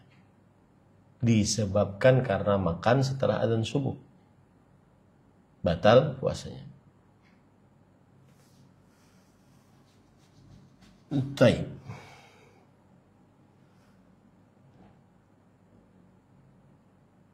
Itu yang pertama. Yang kedua adalah dia makan, kemudian dia tidak tahu sebentar lagi azan subuh. lalu baru makan 1 suap, adzan subuh. Maka yang seperti ini, dia harus menghentikan makannya dan mengeluarkan apa yang ada di mulut. Dan itu pendapat yang dikuatkan dalam pertemuan ini. Kalau saya katakan seperti itu berarti ada khilaf di antara para ulama. Itu pendapat yang dikuatkan dalam pertemuan ini. Bahwa kalau dia makan, kemudian dia tidak tahu sebentar lagi adzan, dia makan saja. Ternyata pas 1 suap, 2 suap, maka kemudian adzan. Pendapat yang dikuatkan dalam pertemuan ini adalah dia berhenti makannya, dia keluarkan apa yang ada di mulut. Kenapa?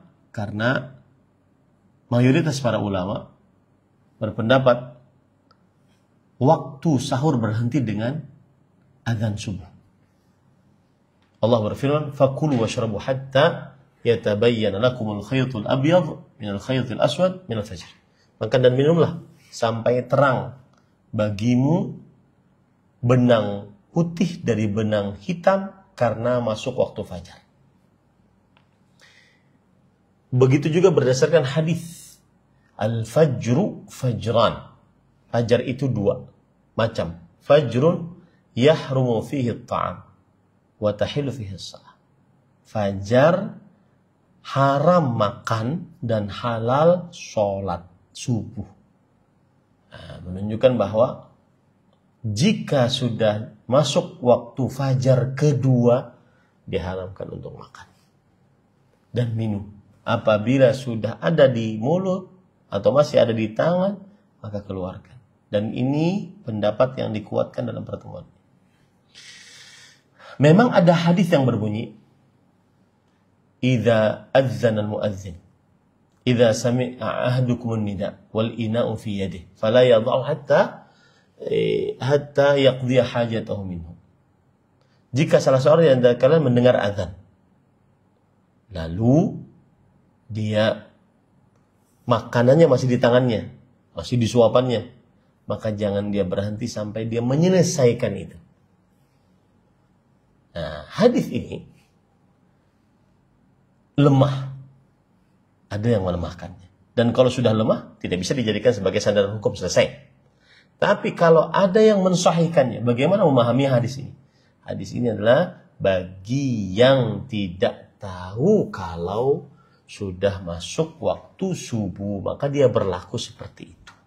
Kalau dia tahu tidak boleh. Nah, begitu ya, Ibu.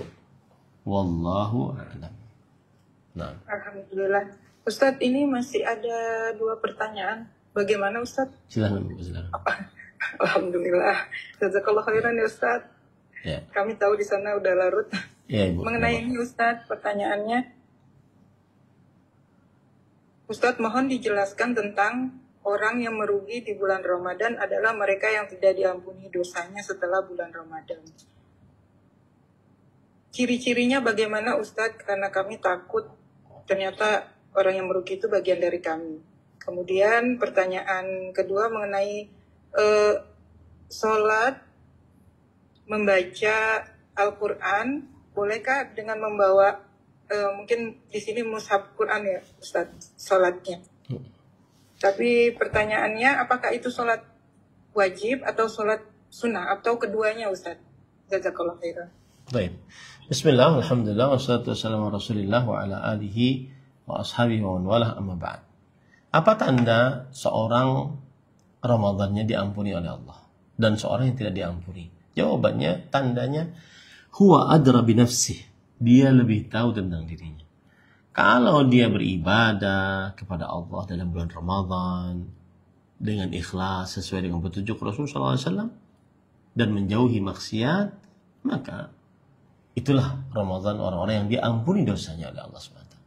Adapun seorang yang dalam bulan Ramadan masih lalai kewajiban, masih lalai perintah dan melanggar larangan, ya, maka dia lebih tahu terhadap dirinya sendiri.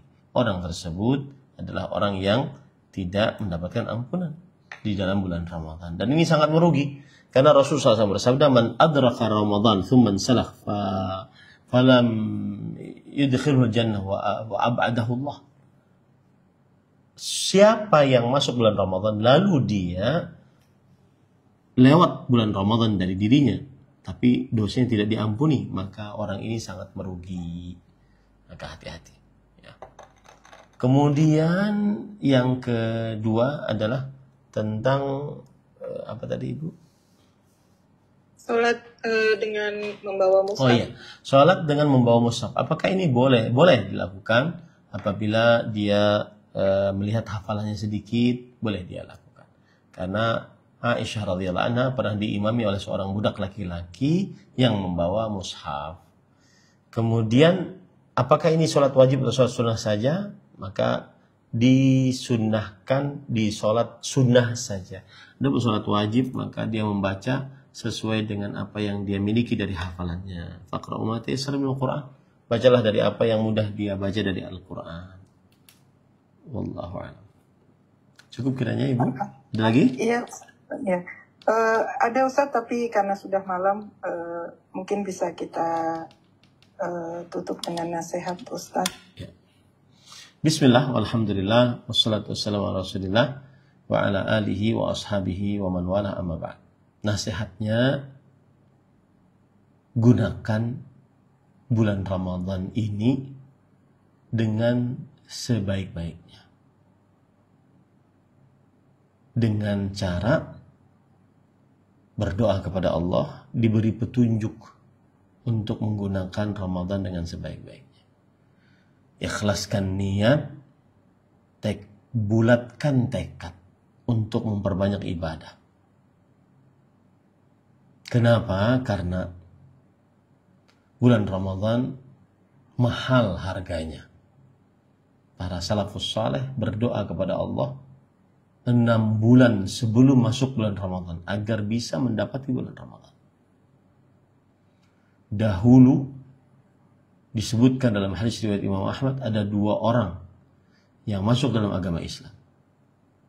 Yang satu ahli ibadah sampai berjihad dan mati di medan pertempuran. Yang kedua masih hidup setelahnya 1 tahun dan ibadahnya biasa-biasa saja. Tetapi di akhirat yang pertama masuk surga, yang nomor 2. Dan derajat antara orang yang kedua dengan orang yang pertama seperti antara langit dan bumi di dalam surga. Hal itu ditanyakan kepada Rasulullah SAW. Mengapa demikian? Kata Rasulullah SAW, "Mimma ta'jabun?" Dari apa kalian heran? Alaysa qad 'asha ba'dahu sana? Bukankah orang yang kedua ini masih hidup setelah orang yang pertama meninggal? 1 tahun? Alaysa qad sama adraka Ramadan fasama? Bukankah dia mendapati bulan Ramadan dan berpuasa pada bulan Ramadan? Fama bainahuma bainas sama'i wal ardh. Maka jarak antara nomor 2 dengan nomor yang pertama seperti antara langit dan bumi di dalam surga. Ya, Ramadan mahal. Jangan sia-siakan.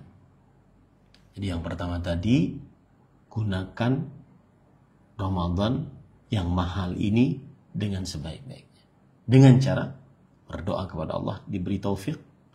Kemudian yang kedua, bersandar kepada Allah untuk benar-benar beribadah kepada Allah.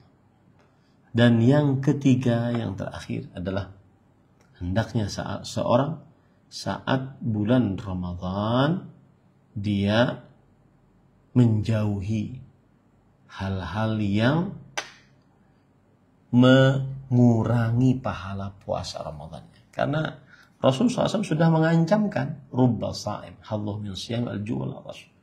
Berapa banyak orang yang berpuasa, bagian dari puasanya hanya lapar dan haus saja. Dan berapa banyak berarti banyak. Ustaz, masa nggak ada pahalanya sama sekali? Ya, begitulah yang disabdakan Rasulullah SAW. Kenapa?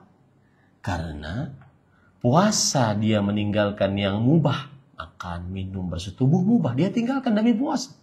Tapi mengapa dia masih mengerjakan yang haram? Ini terbalik. Al-Hafidh Ibn Rajab Al-Hambali mengatakan, wasirru hada, rahasia mengapa orang puasa hanya dapat lapar dan haus tidak ada pahalanya. Anna man taqarraba ila Allah bitarkil mubahat la yakmul hatta yatrukul muharramat. Orang yang berpuasa meninggalkan hal-hal yang mubah demi puasa tidak sempurna pahalanya sampai meninggalkan yang haram. Faman irtakabal muharramat thumma taqarraba ila Allah bitarkil mubahat kana bimathabati man yatrukul faraid wa yataqarrabu bin nawafil. Maka barang siapa yang mengerjakan yang haram saat bulan Ramadan, saat puasa, lalu dia berpuasa meninggalkan yang mubah, ini seperti orang yang mengerjakan amalan sunnah tapi tidak mengerjakan amalan wajib, tidak ada nilai pahalanya. Maka hati-hati saat bulan Ramadan, hal-hal yang mengurangi pahala puasa. Di antaranya saya sebutkan secara cepat, dusta, kemudian perbuatan sia-sia seperti mendengarkan musik, ghibah, namimah, kemudian perbuatan atau perkataan yang kotor, keji, porno, termasuk di dalamnya tontonan-tontonan di media sosial. Kemudian yang keempat, bertengkar, berkelahi. Kejauhi itu niscaya puasamu akan mendapatkan pahala yang sempurna. Dan kalau tidak bisa, Ustaz saya nggak bisa, kalau sudah media sosial pasti bermaksiat. Maka tidak ada pilihan lain. Jangan mempertaruhkan Ramadanmu. Maka lebih baik tinggalkan itu selama bulan Ramadan. Agar pahalanya sempurna. Bukan hanya dapat lapar dan haus saja. Padahal pahala puasa Ramadan adalah pahala yang tanpa batas. Semoga renungan ini bermanfaat. Cukup kiranya, dan sepertinya bulan Ramadan kita libur dulu ya Bu ya. Bulan Ramadan biar fokus beribadah kepada Allah Subhanahu wa taala. Jadi bulan Ramadan insya Allah libur dulu. Nanti kita bertemu Syawal kembali. Selamat berjuang. Mudah-mudahan sehat semua, diberkahi oleh Allah, dan semakin tersembunyi, semakin rahasia, semakin ikhlas, semakin semangat beribadah kepada Allah Subhanahu wa taala. Tidak perlu banyak koar-koar, tidak perlu banyak cerita-cerita orang, yang penting apa hasil dari kita di dalam rumah saat bulan Ramadan. Wallahu a'lam. Sallallahu Nabi Muhammad walhamdulillahirabbil alamin. Wassalamualaikum warahmatullahi wabarakatuh.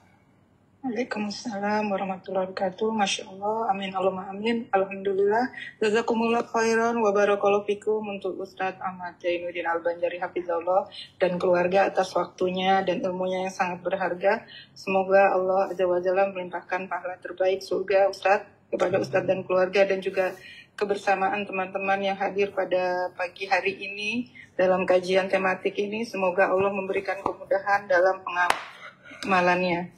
Amin, Allahumma amin. Dan kami memohon maaf tidak bisa membacakan semua pertanyaan yang masuk karena dipilih untuk yang berkaitan dengan Ramadan. Insya Allah kita akan melanjutkan di bulan Syawal, dan juga pertanyaannya insya Allah tim admin akan merecord. Insya Allah kita bertemu di kajian selanjutnya. Selamat beristirahat Ustadz dan keluarga, dan juga teman-teman semua selamat beraktivitas, semoga dimudahkan Allah. Rabbana taqabbal minna innaka antas samiul alim wa tub alayya innaka antat tawwabur rahim. Subhanakallahumma wa bihamdika asyhadu alla ilaha illa anta astaghfiruka wa atubu ilaik. Assalamualaikum warahmatullahi wabarakatuh. Pengumuman kepada teman-teman semua, Ustadz silakan tafadhol untuk